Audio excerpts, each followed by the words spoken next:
Mickey, you were probably on the covers of more magazines than anybody in the history of the New York Yankees, and I'd say that stands as itself quite an honor. But the one thing that distinguishes Mickey Mantle from all the rest of you, great power from both sides of the plate. And it started early. Your dad, I understand, really wanted you to learn how to hit from both sides of the plate. Well, yeah, baseball was his whole life, and he named me, actually, before I was born, after a baseball player named Mickey Cochran. His name was Gordon, but my dad didn't know that, I'm glad of. And anyway, he knew that someday in the future, from the time that I was born, that you was going to have to, if you couldn't hit both ways, you was going to have to be platooned. And so he taught me, his father was a left-handed pitcher, and he was right-handed, so he would pitch to me and let me hit left-handed, and then when my grandfather came home from work, well, he would pitch to me left-handed, and I'd bat right-handed. So they knew that someday you was going to have to be a switch hitter or almost a switch hitter, unless you was just one of the fortunate ones that could hit both types of pitching from one side of the plate. And it was really lucky for me, because when I joined the Yankees is when Casey Stengel started platooning everybody. Well, I've got some of your 536 home runs here, Mick. Why don't you get comfortable over here? We'll take a look and see if we can pick up some of this. The hitter will be Mickey Mantle. Will be up there right-handed in a tough situation. They're around to the left on Mantle. Here's the pitch, and he gets all of it. He hits a long drive, deep, deep left field, and that ball is gone. Mantle bangs one when the Yankees really need it.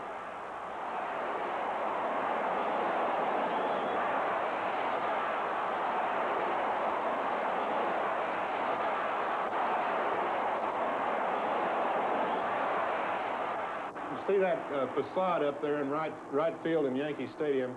I hit two balls that almost went over that, and I think they liked about maybe 6 inches apiece, and those were two of the hardest hit balls I ever hit. Mantle up there left-handed against the right-hander. They pull around to the left on Mantle, and here's the pitch. It's a breaking ball, and he hits a deep shot to right center field. The ball is going, it's gone. Another home run by Mickey Mantle, which ties up the ball game.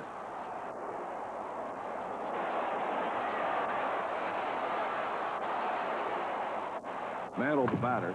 The pitch is over, and he gets a shot at it and bangs it hard to deep left center field. This ball may be out of here. It is gone. A home run by Mantle. And the Yankees jumped into the lead.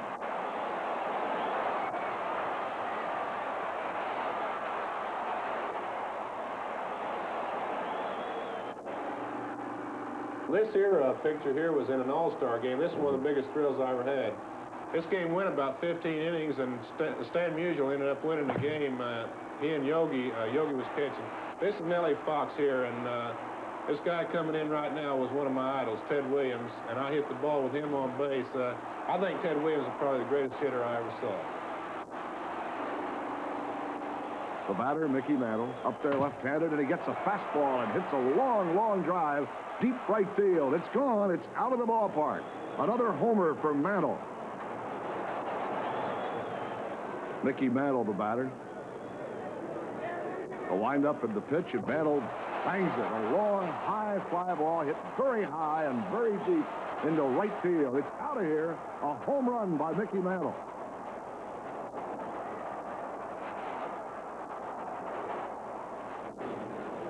In Game 2 in the 60 series, Mantle swings and drives one to deep center field. It's Ford Field, the biggest part of the ballpark, and it's gone. That was in Pittsburgh there. That was I think that was the only time that I felt like the best team got beat in the World Series. Pittsburgh beat us that year. That was the year that Kubek got hit in the throat with that bad hop, and we scored something like 53 runs, and they scored 13, I think, in that World Series. I mean, in that one series, and they beat us. That's one of the worst feelings I ever had in my life after that series there. Mantle's had a big year against the Indians. Here's the left-hander's pitch. Here's a shot by Mantle into deep left center. That ball jumps out of here. A home run by Mickey Mantle.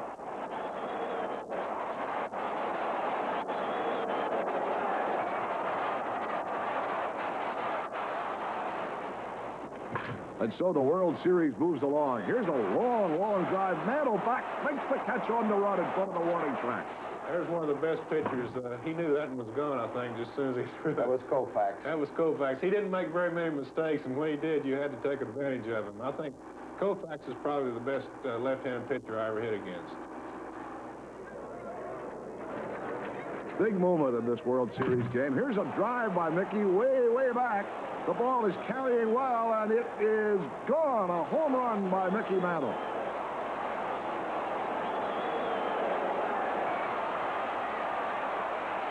Big moment of this ball game.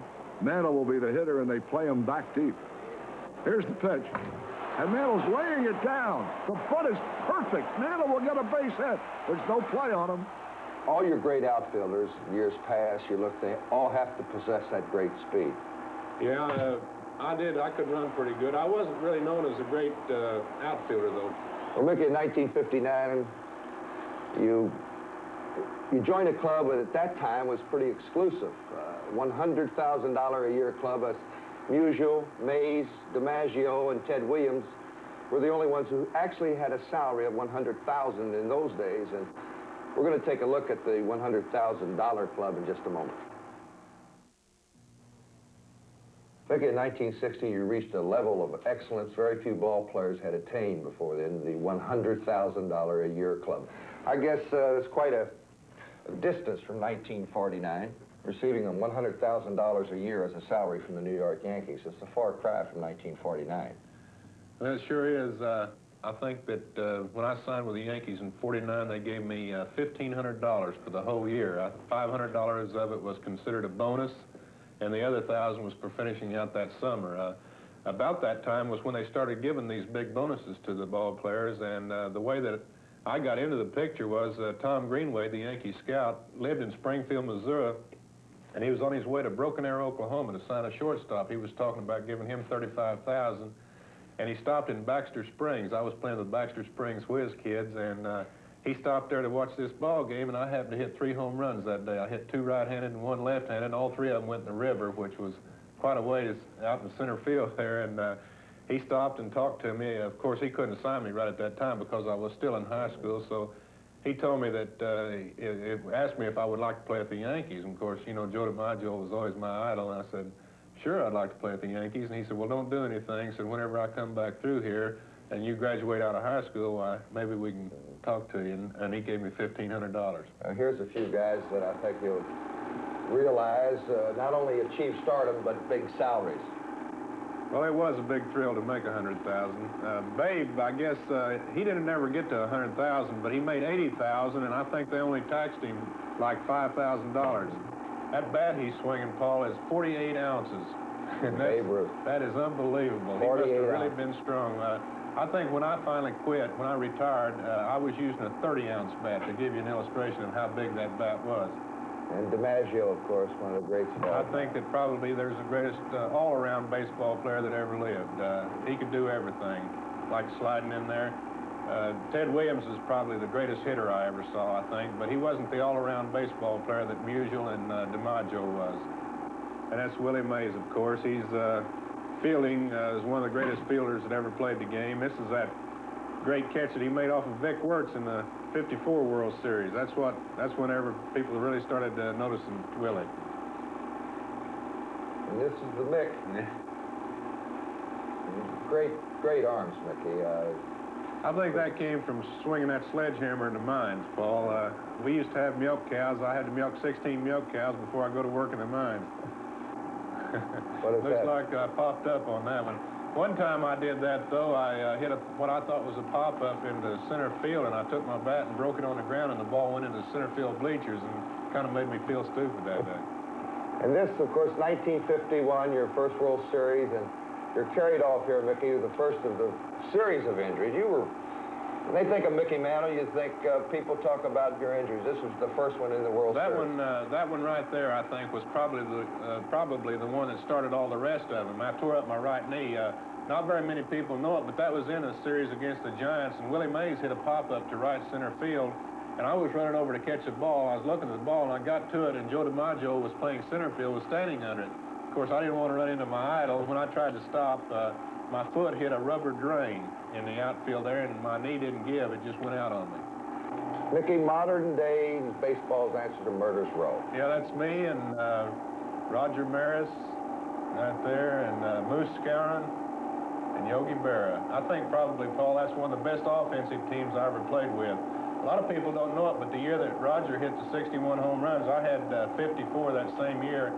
Our catchers hit 60 home runs that year. Yogi had 20, and Elston Howard and Johnny Blanchard had 20 apiece. So we had a lot of home runs that year. This is in the World Series in the early 50s against the Dodgers. That's Monk Myers. The bases are loaded there. Now, I hit that ball into left center field with the bases loaded. It was a grand slam home run. In Yankee Stadium, it would have been a pop-up, really, and I would have given anything to play it in Ebbets Field my whole career. It was only 390 feet, I think, to dead center field.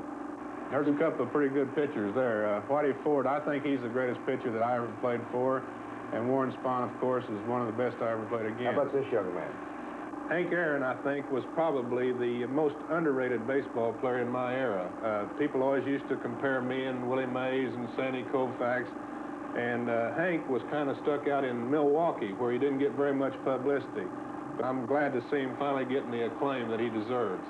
Mickey, here is a shot coming up here where you break the record, Yankee Stadium, for most home runs in a World Series.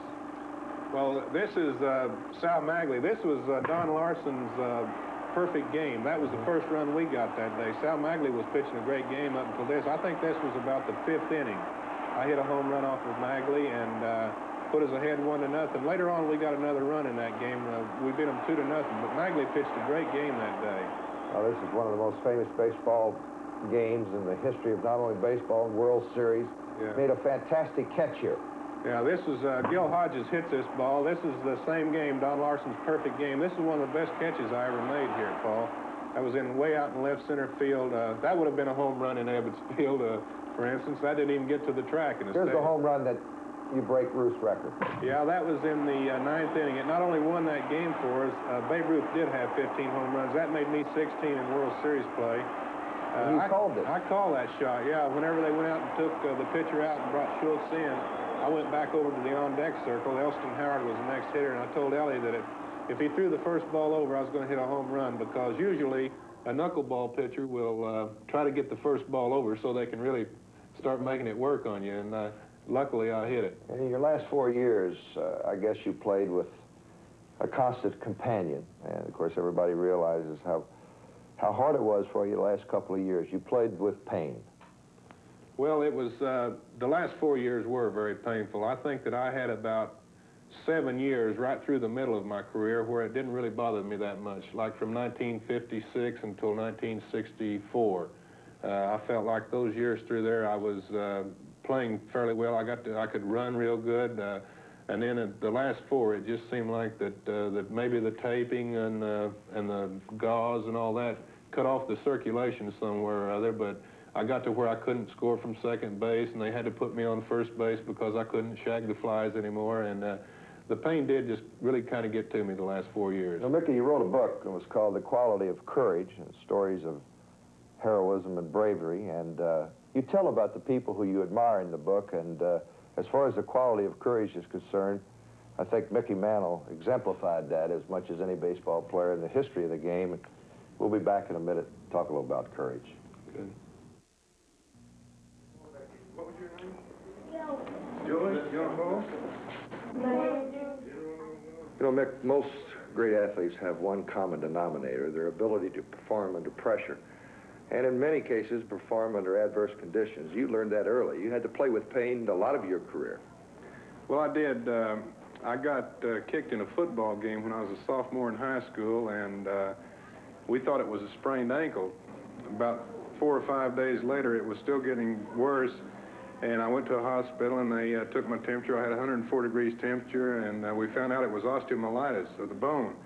So I had to spend 2 years, my sophomore and junior year, going back and forth to the Oklahoma City Crippled Children's Hospital. And you're really right. I guess learning to live with pain or play with pain, just like these kids here are, is what it's all about, really. You learned that early, which I think had to help you in your athletic career.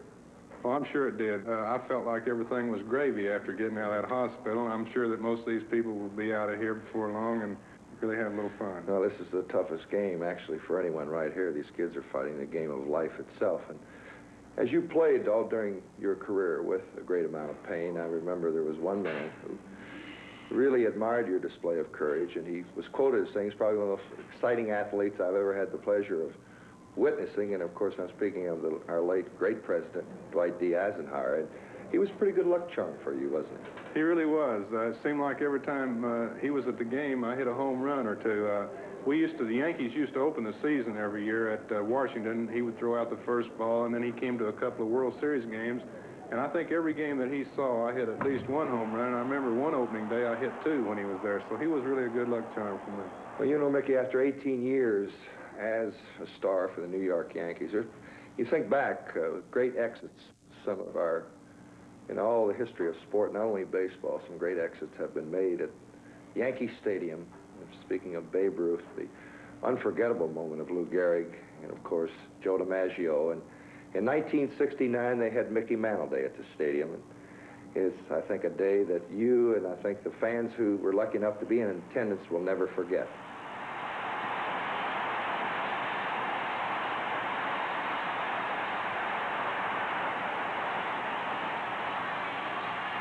Thank you. When I walked into this stadium 18 years ago, I felt much the same way I do right now. I don't have words to describe how I felt then or how I feel now. But I'll tell you one thing, baseball was real good to me. And playing 18 years in the Yankee Stadium for you folks is the best thing that could ever happen to a ball player.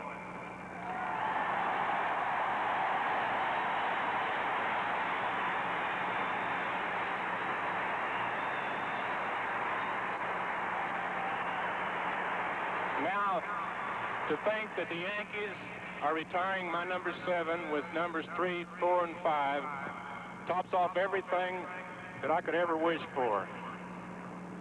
I've often wondered how a man who knew he was going to die could stand here and say that he was the luckiest man in the world. But now I think I know how Lou Gehrig felt. This is...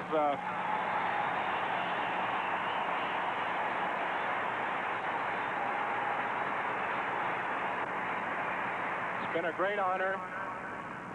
I'll never forget it. God bless you all, and thank you very much.